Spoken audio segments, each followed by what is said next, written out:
Selamat pagi, apa kabar pemirsa dimanapun Anda berada, berjumpa lagi dalam program TVR 09 bersama saya Zia Ulbar dan juga rekan saya. Bersama saya Angga Naktari ini pemirsa, dan dalam 30 menit ke depan kami akan sajikan kepada Anda sejumlah berita nasional khususnya dari sudut pandang DPR RI sebagai referensi Anda dalam memahami dinamika politik, hukum, ekonomi, sosial, dan juga budaya yang ada di Indonesia. Dan pemirsa, inilah TVR 09 selengkapnya.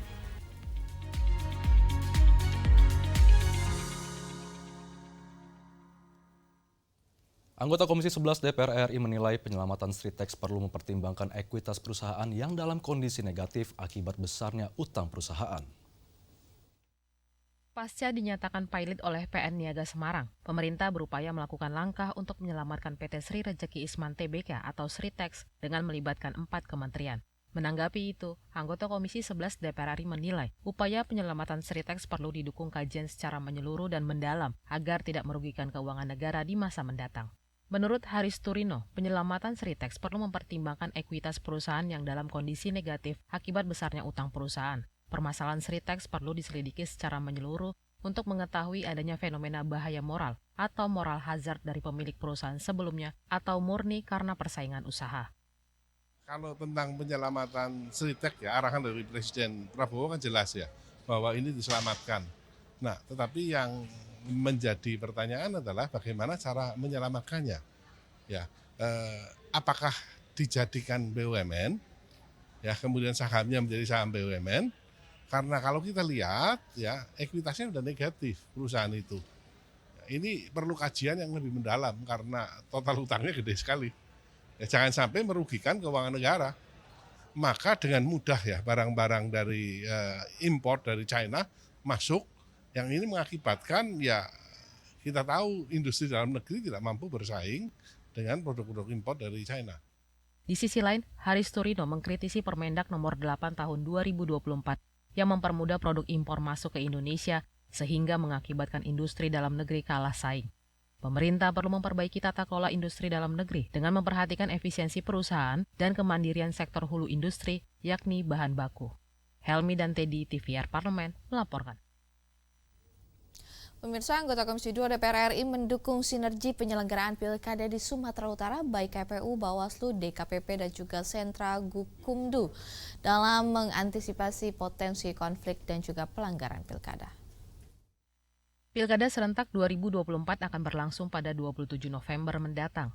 Dalam menjalankan fungsi pengawasan, Komisi 2 DPR RI meninjau kesiapan Provinsi Sumatera Utara. Komisi 2 DPR mendukung strategi pengamanan yang disusun Bawaslu Provinsi Sumatera Utara untuk mengantisipasi potensi konflik dan kerawanan dalam Pilkada serentak 2024. Bawaslu Provinsi Sumatera Utara telah meluncurkan pemetaan TPS dengan tingkat kerawanan tinggi yang tersebar di 96 TPS di wilayah Sumatera Utara, khususnya daerah-daerah perbatasan. Wakil Ketua Komisi 2 DPR RI Dede Yusuf mendukung upaya penegakan hukum dan antisipasi potensi konflik oleh Sentra Gakumdu melalui Operasi Nusantara Sistem Pendinginan atau Cooling System yang mengutamakan tindakan preemptif dan preventif. Karena biasanya di daerah-daerah perbatasan, daerah yang sulit terjangkau, konflik-konflik horizontal itu sangat gampang terjadi. Itu sebabnya ya dengan anggaran alokasi yang sudah disiapkan tentunya pihak penegakan hukum, aparat hukum juga harus bisa masuk, tentunya bukan dengan cara represif, tapi dengan cara tadi cooling system tadi, bagaimana mendinginkan. Gitu.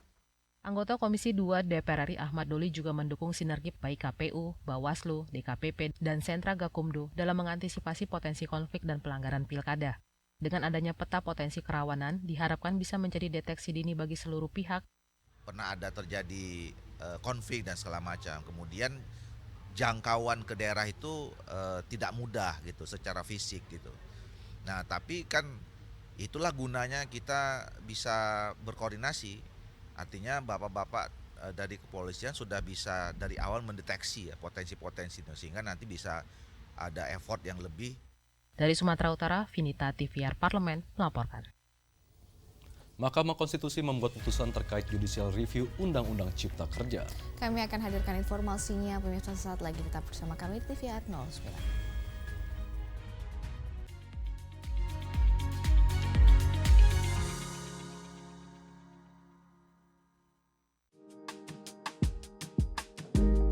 Saya Hasbiallah Ilyas, fraksi Partai Kebangkitan Bangsa. Saya mencalonkan DPR RI atas perintah partai. Alhamdulillah terpilih.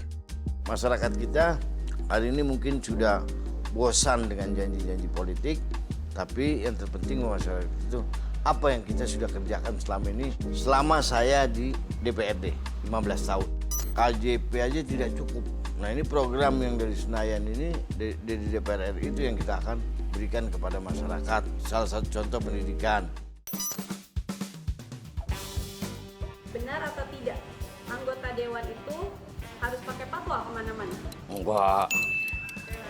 Benar atau tidak, 3 fungsi DPR adalah pengawasan, legislasi, dan anggaran? Ya, betul. Segera, hanya di TVR Parlemen.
Kembali bersama kami di TVR 09. Wakil Ketua DPR RI Sufmi Dasko mengatakan sistem penetapan upah bukan hal yang mudah, tidak bisa terburu-buru dan memerlukan waktu untuk membicarakannya sehingga bisa menghasilkan keputusan yang terbaik untuk semua pihak terkait.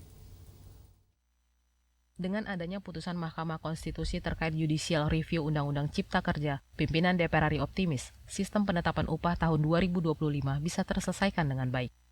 Wakil Ketua DPR RI Sufmi Dasko mengatakan, sistem penetapan upah bukan hal yang mudah, tidak bisa dilakukan terburu-buru, dan memerlukan waktu untuk membicarakannya, sehingga bisa menghasilkan keputusan yang terbaik untuk semua pihak terkait.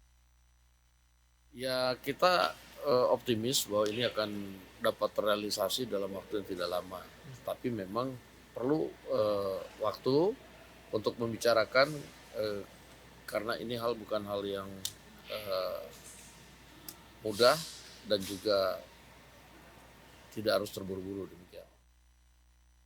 Sementara itu, Menteri Hukum Supratman Andi menjelaskan, pemerintah sepakat melaksanakan putusan MK atas judicial review Undang-Undang Cipta Kerja. Koordinasi antar kementerian terkait terus dilakukan.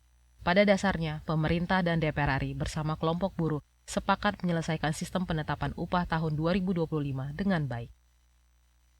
Pemerintah kan sudah menyikapi putusan MK terkait dengan perubahan Undang-Undang Ketenagakerjaan. Itu tidak perlu lewat proses prolegnas karena dia hasil keputusan MK masuk ke melalui terbuka.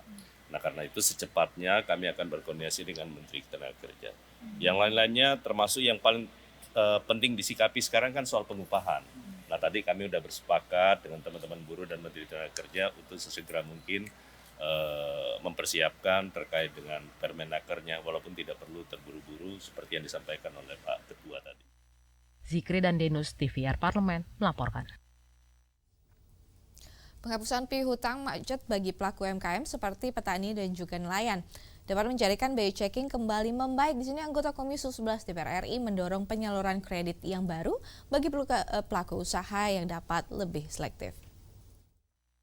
Menanggapi diterbitkannya Peraturan Pemerintah Nomor 47 Tahun 2024 terkait penghapusan piutang macet kepada pelaku UMKM pada bidang pertanian, perkebunan, peternakan, kelautan, dan UMKM lainnya, anggota Komisi 11 DPR RI mendorong penyaluran kredit yang baru bagi pelaku usaha dapat lebih selektif. Haris Turino mengatakan, penghapusan piutang macet bagi pelaku UMKM seperti petani dan nelayan dapat menjadikan BI checking kembali membaik. Ia berharap petani dan nelayan bisa kembali dengan mudah mengajukan pinjaman baru. Haris juga berharap penyaluran kredit baru lebih tepat sasaran, yakni kepada sektor usaha yang bersifat produktif. Ya, tentu saja ini tujuannya dulu, ya kan. Tujuannya yang dihapus ini adalah hapus buku ya. Jadi kalau hapus tagihnya sudah dilakukan sebenarnya. Jadi sudah tidak ditagih, ini baru dihapus buku. Nah kalau dihapus buku, maka akibatnya apa? BI checkingnya kan sudah clean lagi. Nah ketika BI checking bisa clean lagi, harapannya adalah petani nelayan bisa mengambil kredit baru yang sifatnya produktif. Jadi berangkatnya dari titik itu adalah hal yang bagus berangkatnya. Nah implementasinya ini tinggal jangka waktunya kapan. Yang sudah 2 tahun, macet 2 tahun atau 5 tahun. Karena ini masih menjadi perdebatan nih. Apakah 2 tahun atau yang sudah 5 tahun. Karena dampaknya yang ditakuti adalah nanti merasa bahwa yang ambil kredit sudah tidak perlu bayar. Ini kan bahaya sekali. Kebijakan penghapusan piutang pada beberapa sektor UMKM tersebut berlaku bagi pelaku usaha yang memenuhi kriteria tertentu dan terdaftar dalam daftar penghapusan oleh Bank Himbara. Helmi dan Teddy, TVR Parlemen, melaporkan. DPR RI menilai target 3 juta rumah per tahun sangat ambisius dan akan sulit dicapai, mengingat realisasi pembangunan rumah pada tahun-tahun sebelumnya tidak signifikan. Anggota Komisi 5 DPR RI Daniel Mutakin Safiuddin mengkritik target Kementerian Perumahan dan Kawasan Permukiman atau PKP untuk membangun 3 juta rumah per tahun. Ia menyoroti target tersebut sangat ambisius dan akan sulit dicapai, mengingat realisasi pembangunan rumah pada tahun-tahun sebelumnya tidak signifikan. Daniel berpendapat agar target tersebut tercapai, diperlukan perhitungan yang cermat serta strategi teknis yang matang. Daniel juga menyatakan, apabila target ini gagal tercapai, dampaknya bisa merugikan pemerintahan Prabowo Gibran yang menjadikan program penyediaan perumahan sebagai salah satu prioritasnya. Target juga kan harus realistis. Kita juga melihat beberapa tahun terakhir apa yang sudah direncanakan oleh Dirjen Perumahan Rakyat, kemudian final resultnya juga angkanya juga tidak terlalu signifikan. Ya harusnya ini juga menjadi catatan penting bagi Menteri Perumahan Rakyat bahwa target 3 juta ini apakah memang bisa direalisasikan atau hanya karena ini imbasnya nanti akan ke pemerintahan yang baru. Ya seharusnya ini juga bisa dihitung secara cermat, dihitung secara teknis apakah target 3 juta rumah ini bisa direalisasikan atau tidak. Kalau melihat kondisi tahun-tahun yang lalu, ya kami sih melihat 3 juta rumah dalam 1 tahun itu ya akan sangat sulit untuk direalisasikan. Sebagai informasi, pemerintahan sebelumnya telah mengalokasikan anggaran yang cukup besar untuk sektor perumahan, yakni lebih dari 100 triliun rupiah dalam 5 tahun terakhir. Namun, capaian pembangunan rumah masih belum optimal, yakni hanya 2,8 juta unit yang terrealisasi. Panji Prabowo, TVR Parlemen, melaporkan. Raksasa tekstil di tanah air bahkan di Asia Tenggara, PT Sri Rejeki Isman Tbk atau Siritex dinyatakan pilot oleh Pengadilan Negeri Niaga Semarang. Sebanyak 50.000 karyawan terancam mengalami pemutusan hubungan kerja. Dan informasi selengkapnya akan kami hadirkan sesaat lagi, tetap bersama kami di TVR 09.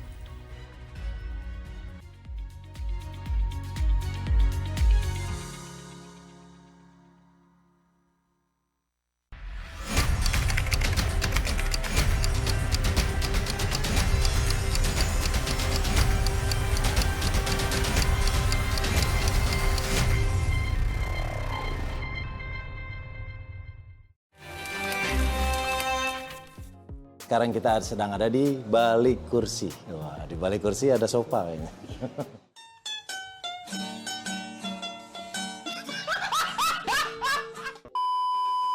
Terjun ke politik yang pertama karena memang saya memiliki ketertarikan sama politik itu udah lama, udah sekitar 7-8 tahun belakangan ini. Makanya saya maju sebagai calon legislatif kemarin melalui PDI Perjuangan, dapilnya Jabar 2. Politik atau komedi? Hari ini politik, tapi saya lahir dari dunia komedi, saya sangat mencintai profesi. Gombalan itu kan main-main, aku nggak main-main, aku serius sama kamu.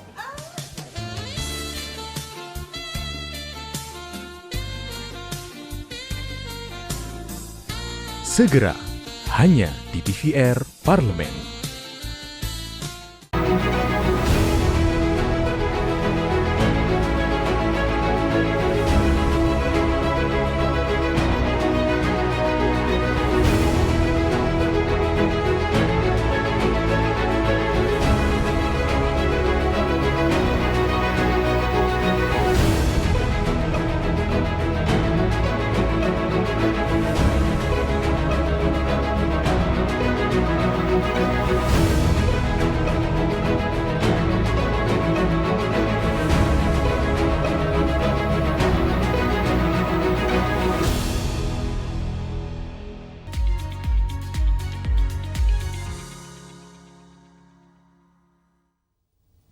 kembali di TVR 09. Sritex dicatat telah merugi dalam beberapa tahun terakhir. Sejak tahun 2021, Sritex mencatatkan kerugian sebesar 16,98 triliun rupiah. Bangkrutnya Sritex tidak boleh menambah daftar panjang gelombang PHK yang hingga Agustus 2024 telah menembus angka 46.000.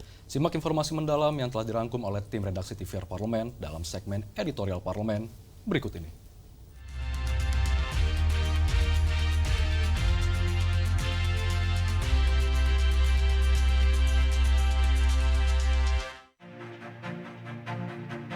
PT Sri Rejeki Isman Tbk atau Sritex merupakan raksasa tekstil di tanah air, bahkan di Asia Tenggara.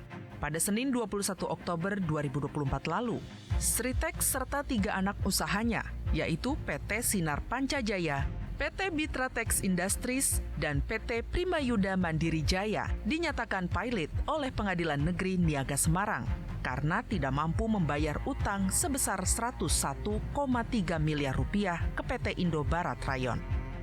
Padahal 50.000 karyawan menggantungkan nasibnya ke grup Sritex, namun kini PHK di depan mata. Selain utang sebesar 101,3 miliar rupiah, Sritex memiliki total tunggakan hingga 25,1 triliun rupiah yang didominasi utang bank dan obligasi. Otoritas Jasa Keuangan mencatat total utang Sritex di 27 bank mencapai 14,64 triliun rupiah dan 14,42 triliun rupiah lainnya tersebar di 3 multifinance. Sementara itu, aset Sritex per Juni 2024 hanya senilai 9,65 triliun rupiah dan penjualannya terus anjlok. Sritex dicatat telah merugi dalam beberapa tahun terakhir. Dalam laporan keuangannya, sejak tahun 2021, Sritex mencatatkan kerugian sebesar 16,98 triliun rupiah. Kerugian ini terus berlanjut, bahkan hingga Juni 2024, Sritex masih mencatatkan rugi lebih dari 400 miliar rupiah. Anjloknya kinerja keuangan Sritex diklaim terjadi karena COVID-19 hingga tensi geopolitik yang terus memanas. Padahal nama Sritex sudah diakui di kancah global. Dimulai dari toko kecil di Pasar Klewer di Solo, Jawa Tengah, Sritex pernah berjaya dan menjadi produsen seragam militer untuk Pakta Pertahanan Atlantik Utara atau NATO. Sritex juga telah memasok pakaian militer untuk lebih dari 33 negara. Karena kondisi geopolitik yang kian tak menentu, perusahaan yang berbasis di Sukoharjo, Jawa Tengah ini memutuskan untuk memperbesar pangsa pasar domestik. Namun, serbuan produk impor dari Cina membuat Sritex tak bisa bersaing dan akhirnya kolaps. Bangkrutnya Sritex tidak boleh menambah daftar panjang gelombang PHK yang hingga Agustus 2024 telah menembus angka 46.000. Karenanya, keinginan Presiden Prabowo Subianto menyelamatkan Sritex dinilai tepat. Baru-baru ini, Prabowo memerintahkan 4 menterinya, yaitu Menteri Perindustrian, Menteri Ketenagakerjaan, Menteri BUMN, dan Menteri Keuangan untuk mengkaji opsi penyelamatan Sritex. Berbagai skema harus dikaji secara sungguh-sungguh, karena upaya ini tak boleh mengorbankan para pekerja, apalagi uang negara. Penyelamatan tidak boleh hanya berfokus pada perusahaan, melainkan harus pada buruh yang menggantungkan hidupnya pada produksi tekstil Sritex, serta menyelamatkan industri tekstil dan turunannya di tanah air. Usulan-usulannya melalui restrukturisasi. Restrukturisasi ini kan sebenarnya sudah berjalan dalam proses PKPU. Proses homologasinya berjalan, cuma kemudian ada gugatan baru. Sehingga gugatan baru itu dimenangkan, tapi kan masih ada proses hukum berikutnya.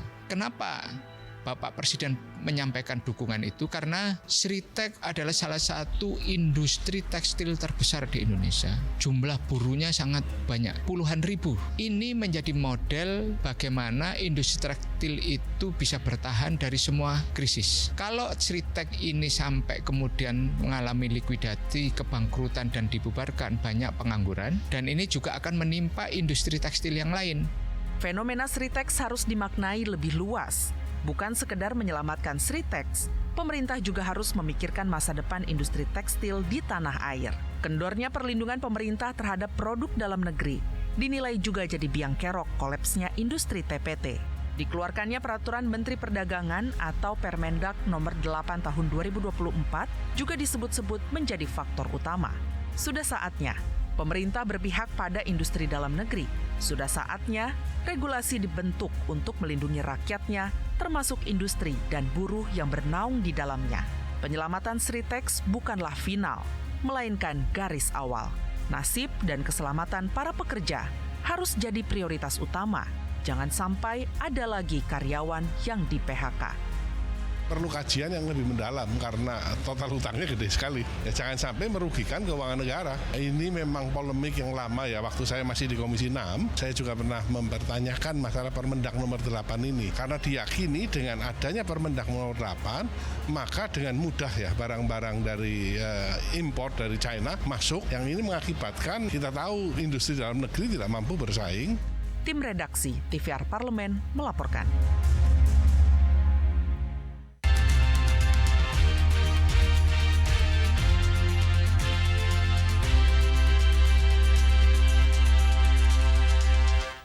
Eropa selalu identik dengan keunikan dan keanggunan arsitekturnya, termasuk Prancis yang menjadi tuan rumah bagi beberapa landmark paling ikonik di dunia. Mulai dari kemegahan Eiffel Tower yang menghiasi langit Paris dengan romantismenya hingga kemegahan Katedral Notre Dame. Informasi selengkapnya kami hadirkan sesaat lagi, tetaplah di TVR 09.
Anda kembali di TVR 09. Jadi salah satu bangunan ikonik dan landmark paling mengagumkan di pusat kota Strasbourg di Prancis, Katedral Notre Dame, memiliki arsitektur gotik Prancis dengan perpaduan sejarah dalam kehidupan modern.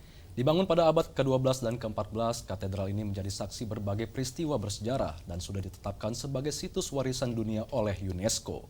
Dan tanpa berlama-lama lagi pemirsa, mari kita saksikan tayangan terkait yang mengagumi kemegahan Katedral Notre Dame di Strasbourg pada segmen Tips Informasi dan Tip berikut ini.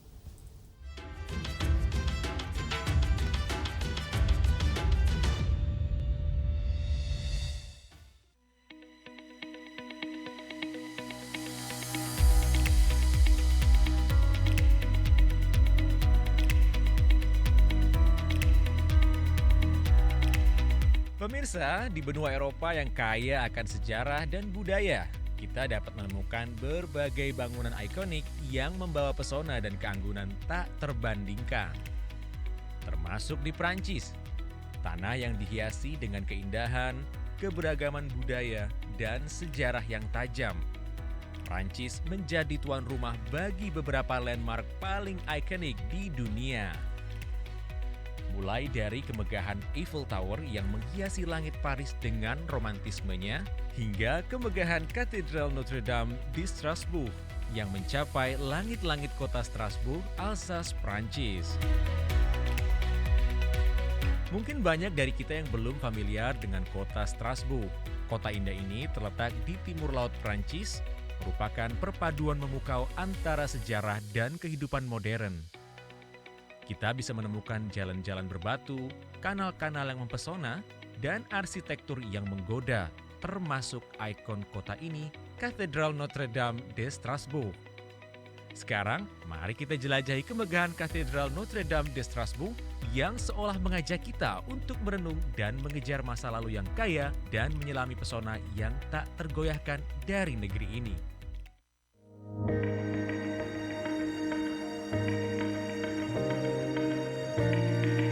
Katedral Notre Dame de Strasbourg atau Katedral Bunda Maria dari Strasbourg adalah salah satu katedral paling ikonik di Eropa. Menjadi salah satu landmark paling mengagumkan di pusat kota Strasbourg, Prancis, katedral ini memiliki sejarah yang kaya. Sejarah Katedral Notre Dame de Strasbourg dimulai pada abad keempat ketika bangunan gereja pertama didirikan di situs ini. Namun, bangunan ini telah mengalami beberapa kali perubahan besar selama berabad-abad. Katedral yang kita kenal sekarang dimulai pada abad ke-12 ketika pembangunan katedral gotik dimulai.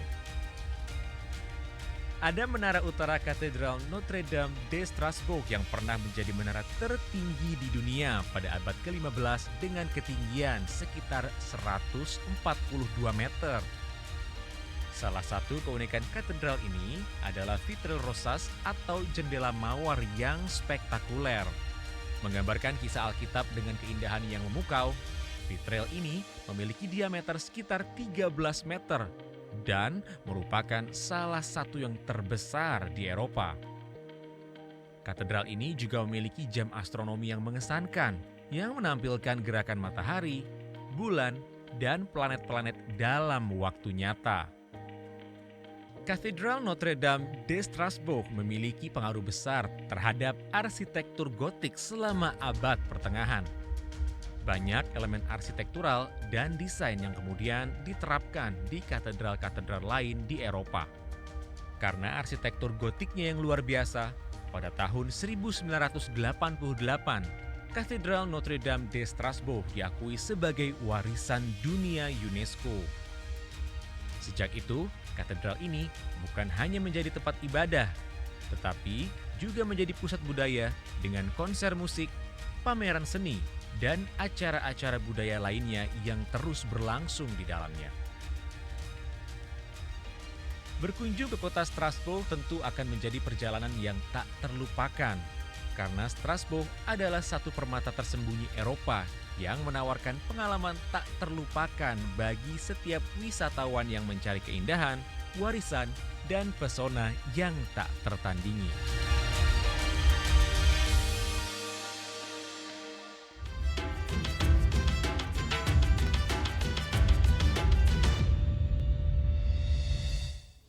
Pemirsa TVR Parlemen, demikianlah TVR 09 edisi pagi ini. Segenap kru TVR Parlemen yang bertugas mengucapkan terima kasih telah menyaksikan TVR 09 pagi hari ini. Saya Anggun Oktarini dan juga dengan saya Ziaulbar, sampai jumpa di TVR 09 selanjutnya. TVR Parlemen, referensi Indonesia.